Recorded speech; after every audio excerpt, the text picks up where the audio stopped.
Brilliant.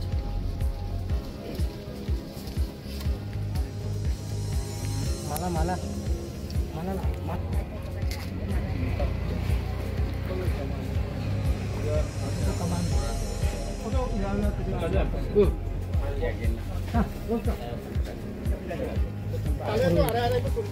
sana.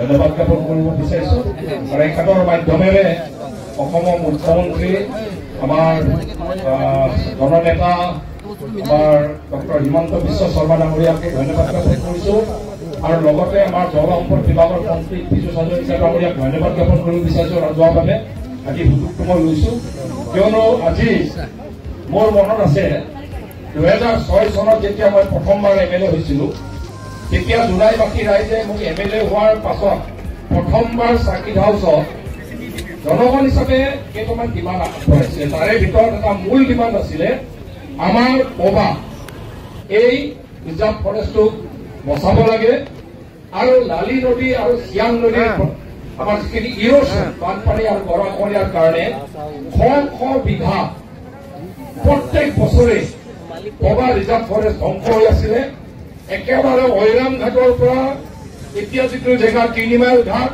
বেৰা চাপৰি অঞ্চলৰ প্ৰটেকশ্যনৰ কথা মূল ডিমাণ্ড হিচাপে উত্থাপন কৰিছিলে আৰু সেই বিষয়টো অসম চৰকাৰক সেই সময়ৰ কংগ্ৰেছ চৰকাৰক বাৰে বাৰে অৱগত কৰিছিলোঁ কিন্তু বাৰে বাৰে অৱগত কৰাৰ পাছতো সেই সময়ৰ চৰকাৰবোৰে গুৰুত্ব নিদিলে আৰু শ বিঘা মাটি শেষ হৈ গৈছিল কিন্তু 2020 চনৰ পাছত যেতিয়া এইখন চৰকাৰ আহিলে এই যে পবা ঐৰাম ঘাট 3 মাইল ঘাট ইয়াতে নিৰাপত্তা প্ৰদান কৰিব লাগে বুলি কোৱাৰ পাছত একেবাৰে 3 মাইল ঘাটৰ ওপৰৰ পৰা যিটো অঞ্চলভাগৰ ওপৰৰ পৰা যিটো পাৰ্কোপাইন প্ৰটেকশ্যনৰ ৱৰ্ক 30-40 কোটি টকা খৰচ কৰি যিটো পাৰ্কোপাইনৰ চিলট্ৰেশ্যন প্ৰগ্ৰাম লোৱা হ'ল এই সময়ত যিটো বিশ্ব আছিলে বেৰা চাপৰি অঞ্চলত শেষ হৈ গৈছিলে আৰু আজি মই বহুতে প্ৰশ্ন কৰে অসম চৰকাৰে কি কৰিছে বুলি প্ৰশ্ন কৰে আজি লাখ লাখ মানুহ যে আহি ইয়াত যে আমি সমবেত হৈছো অসম চৰকাৰে চবতকৈ ডাঙৰ কামটো কৰিলে জোনাইবাসী ৰাইজৰ কাৰণে ঐৰাম ঘাটৰ পৰা একেবাৰে নৈপৰীয়া অঞ্চলত প্ৰটেকশ্যন দিয়াটো চবতকৈ ডাঙৰ কাম কৰিলে আৰু আজি যে আমি ইয়াত চাপৰিতে আছো আজি 10 বছৰ আগত এইটো এটা ডাঙৰ গৰা আছিলে নদীটো একে কাষত বৈ আছিলে ডেইলি খহনীয়া হৈ আছিলে বাৰিষাৰ ডেইলি খহনীয়া হৈ আছিলে 10 বছৰ আগত কিন্তু এইখন চৰকাৰ অহাৰ পাছত বলিষ্ঠভাৱে এই প্ৰচিলট্ৰেশ্যন প্ৰগ্ৰাম লোৱাৰ পাছত আৰু এতিয়া যিটো মথাউৰি বনাইছে যোৱা 3 বছৰৰ 8 কিলোমিটাৰ মথাউৰি এইবাৰ 15 কিলোমিটাৰ মথাউৰি আমি সকলোৱে জানো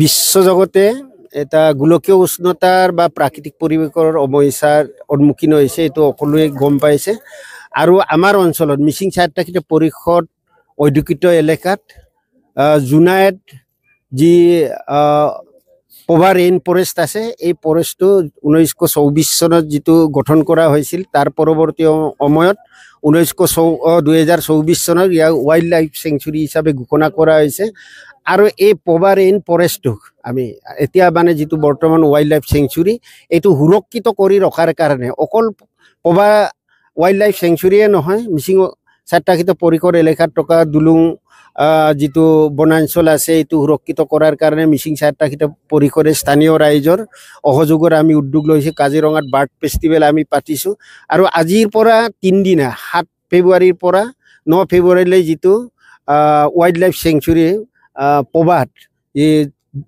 পবা মহোৎসৱ আমি আজিৰ পৰা আৰম্ভ কৰিছে এইখিনিত আমি জনগণক অচেতন কৰি তোলাৰ লগতে এই ৱাইল্ড লাইফ চেংচুৰীটো ভৱিষ্যতৰ কাৰণে আমি সুৰক্ষিত আৰু ইয়াক উন্নীতকৰণৰ কাৰণে আমি সকলোৱে ইয়াৰ স্থানীয় ৰাইজ তথা মিচিং স্বায়ত্তশাসিত পৰিষদৰ লগতে বিভিন্ন অনুষ্ঠান আছে, NGO আছে, তেওঁলোকে উদ্যোগ ল'ব। এইখিনি আমি আশা কৰি এই ফেষ্টিভেল আমি পাতিছোঁ।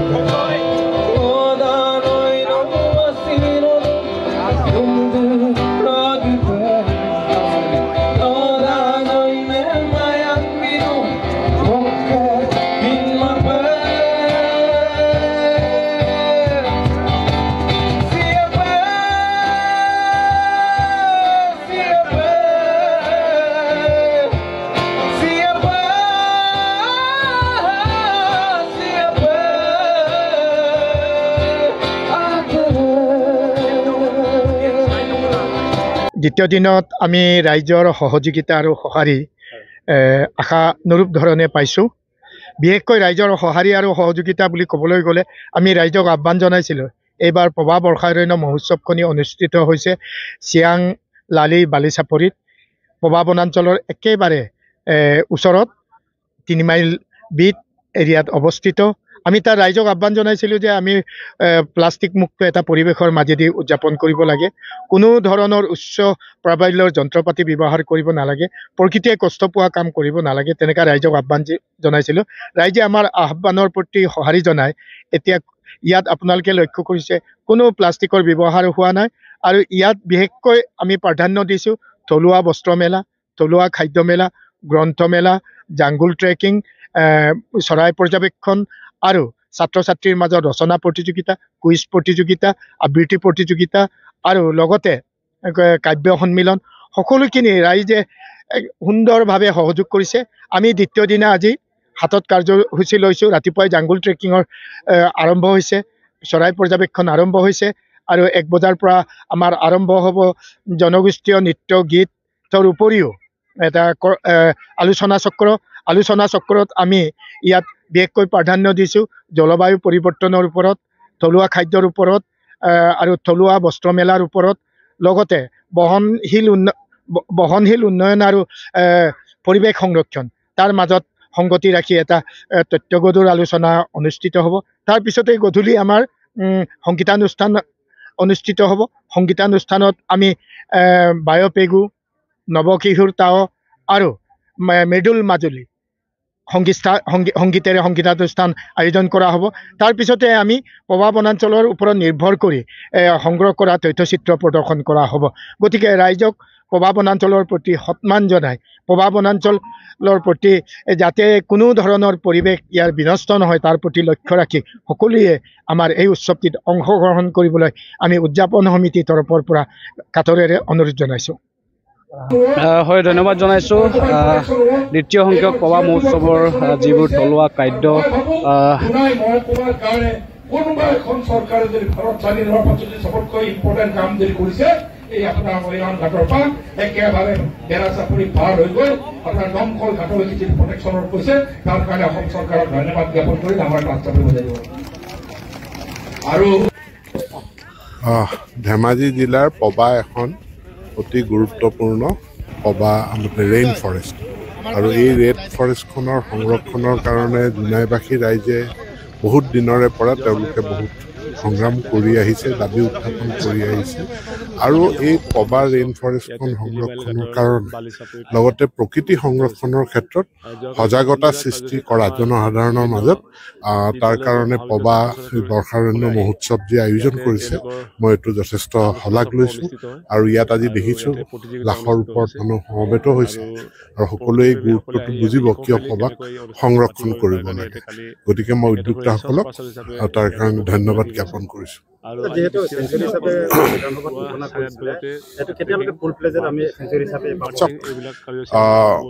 এখন ৱাইল্ড লাইফ চেংচুৰী হিচাপে ঘোষণা কৰা হৈছে, নেশ্যনেল পাৰ্ক নহয়। গতিকে নেশ্যনেল পাৰ্ক আৰু ৱাইল্ড লাইফ চেংচুৰীৰ মাজত পাৰ্থক্য আছে। ইয়াক পৰ্যায়ক্ৰমে কৰিব লাগিব, তাৰ কিছুমান চৰ্ত আমি পূৰণ কৰিব লাগিব। গতিকে ইতিমধ্যে ঘোষণা হৈ গৈছে, গতিকে কাৰ্যকৰীকৰণ আৰম্ভ হৈ গৈছে। নিমন্ত্ৰণ জনোৱা হৈছে, ৰিচৰ্চ পাৰ্চন আহিব। গতিকে ইয়াতে বিভিন্ন ছাত্ৰ ছাত্ৰী বিদ্যালয়ৰ ছাত্ৰ ছাত্ৰী কৰি আহিব আৰু ওচৰৰ অঞ্চলত গাঁওবাসীৰ ৰাইজ ইয়াতে আহিব। এখেতসকলে আমি পবাক কেনেকৈ ভৱিষ্যতে সংৰক্ষণ কৰিব পাৰে তাৰ কাৰণে আমাৰ ৰিচাৰ্চ পাৰ্চনসকলে বা প্ৰকৃতিপ্ৰেমীসকলে ইয়াতে আলোচনা চক্ৰত অংশগ্ৰহণ কৰিব। গতিকে দেখা গৈছে যিখিনি তৃতীয় দিনৰ যিটো কাৰ্যসূচীত প্ৰথম দিনাখন আমাৰ ছাকচেছ বুলি মই নিজকে ক'ব পাৰোঁ, আৰু দ্বিতীয় দিনাখন মানুহৰ এটা সমাগম ঘটিছে। ইয়াৰ পাছতে আমাৰ ৰাজহুৱা সভা অনুষ্ঠিত হ'ব, ইয়াতে বিভিন্ন ৰাইজৰ মানুহ ইয়াতে সহযোগ কৰিব। ইয়াৰ পাছত দেখা হৈছে আমাৰ খাদ্যবিলাক হৈছে, আমাৰ বুক ফেয়াৰ হৈছে, ইয়াতে থলুৱা বস্ত্ৰ মেলা হৈছে ইয়াতে। গতিকে এনেকুৱা বিভিন্ন কাৰ্যসূচী দ্বিতীয় দিনাখন কাৰ্যসূচী আমাৰ অনুষ্ঠিত হ'ব। গতিকে মই আশা কৰিছোঁ সকলো জোনাইবাসী ৰাইজে যাতে এই তিনিদিনীয়া যিটো পবা মহোৎসৱ কাৰ্যসূচীত অংশগ্ৰহণ কৰে, আৰু যোৱাকালি যিটো ৰাইজে আমাক সহযোগ কৰে সকলো ৰাইজক মই ধন্যবাদ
चलता रहे तेरा मेरा मीनों का याराना, तू चले करोड़ों दिलों में करके घर स्प्लेंडर तय कर रहा है याराना मीलों का।